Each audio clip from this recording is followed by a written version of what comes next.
Pelo sinal da Santa Cruz, livrai-nos Deus nosso Senhor dos nossos inimigos. Em nome do Pai, e do Filho e do Espírito Santo. Amém.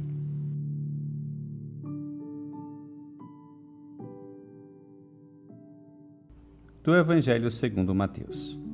Naquele tempo disse Jesus aos seus discípulos: Ficai atentos, porque não sabeis em que dia virá o Senhor. Compreendei bem isso. Se o dono da casa soubesse a que horas viria o ladrão, certamente vigiaria e não deixaria que a sua casa fosse arrombada. Por isso, também vós ficai preparados, porque na hora em que menos pensais, o Filho do Homem virá.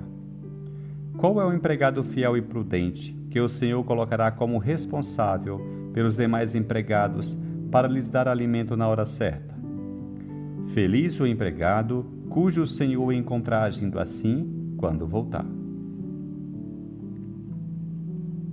Em verdade vos digo, ele lhe confiará a administração de todos os seus bens. Mas, se o empregado mal pensar, meu senhor está demorando, e começar a bater nos companheiros, a comer e a beber com os bêbados, então o senhor desse empregado virá no dia em que ele não espera e na hora em que ele não sabe. Ele o partirá ao meio e lhe imporá a sorte dos hipócritas. Ali haverá choro e ranger de dentes.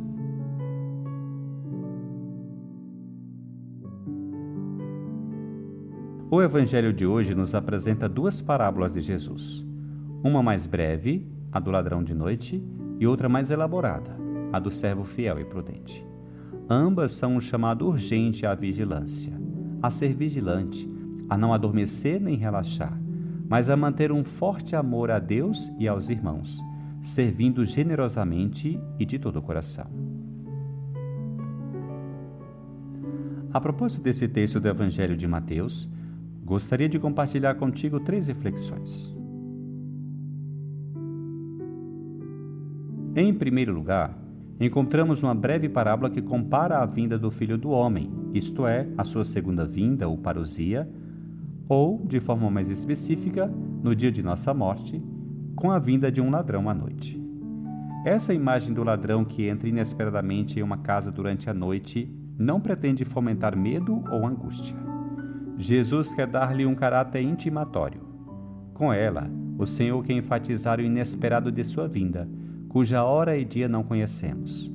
Portanto, o Senhor nos convida, já hoje, a vivermos cada coisa com total dedicação, rezar, viver, servir, amar como se fosse a primeira vez, a única vez, a última vez.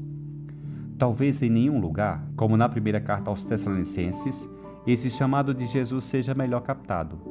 Nesta carta, São Paulo nos diz: Mas vós, meus irmãos, não estais nas trevas, de modo que esse dia vos surpreenda como um ladrão. Todos vós sois filhos da luz e filhos do dia. Não somos da noite nem das trevas. Portanto, não durmamos como os outros, mas sejamos vigilantes e sóbrios. Os que dormem, dormem de noite. Os que se embriagam, estão na noite. Mas nós, que vivemos de dia, vivamos sobriamente, vestindo-nos da couraça da fé e do amor, e tendo por capacete a esperança da salvação. Pense nisso agora. Com que coração, com que atitude Deus te encontraria se a tua vida fosse exigida de ti hoje?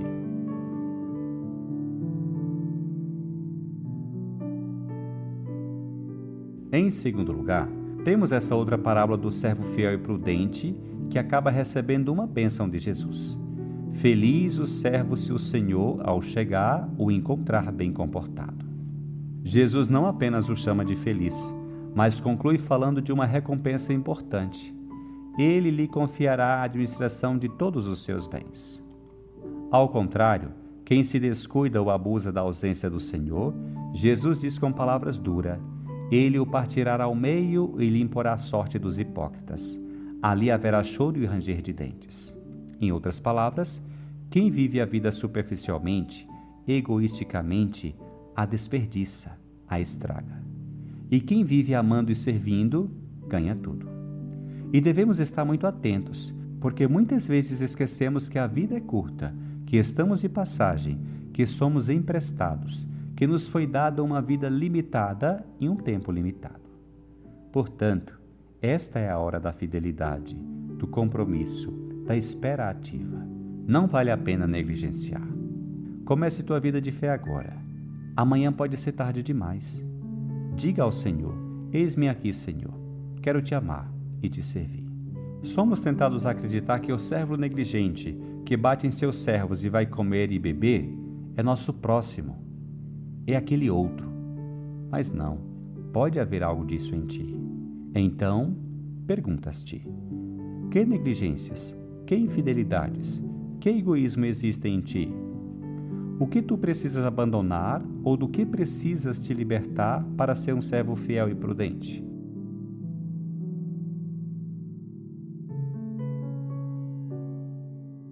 Em terceiro lugar, gostaria que parasse e refletisse sobre a enorme responsabilidade que tens, o tesouro que Deus colocou em tuas mãos. Deus confiou em ti, contando contigo como um servo fiel para dar alimento aos seus servos no tempo certo. Isto é, para alimentar teus irmãos e irmãs com teu testemunho, tua fé, tua alegria, tua esperança, teu serviço, tua dedicação. O texto nos diz que o Mestre, o Senhor, chegará ao ponto de lhe confiar a administração de todos os seus bens. E se ele te nomeou servo, como administrador de seus bens, tu os desperdiçarás? Tu os reterás? Tudo o que ele te deu será perdido? Se a preguiça e a infidelidade de qualquer pessoa são tristes, ainda mais tristes são para aqueles a quem Deus confiou especialmente a sua palavra, aqueles a quem ele concedeu bens de maneira particular, e tu és um deles, um desses privilegiados, um desses escolhidos. Os latinos diziam: corruptio opsime pessima, ou seja, a corrupção do melhor é o pior. Bem, tu não podes se deixar corromper, isto é, se perder. Se perder. Todos esses dons que Deus te deu devem dar frutos. Pergunte a ti mesmo: que dons Deus te deu para colocar a serviço dos outros? Que bens tu recebestes para administrar? És fiel nessa tarefa que Deus te confiou?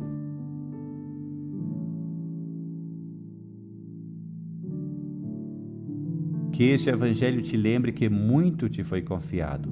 Sê um servo fiel, administra bem esses bens, põe-te a trabalhar com a ajuda constante de Deus. Escolha servi-lo fielmente e abandona tudo o que te distrai dessa tarefa. Se o fizeres, verás como o Senhor te colocará, por fim, à frente de todos os seus bens. Ou, dito de outra forma, Ele te encherá com a sua salvação, a sua graça, o seu amor e a sua paz.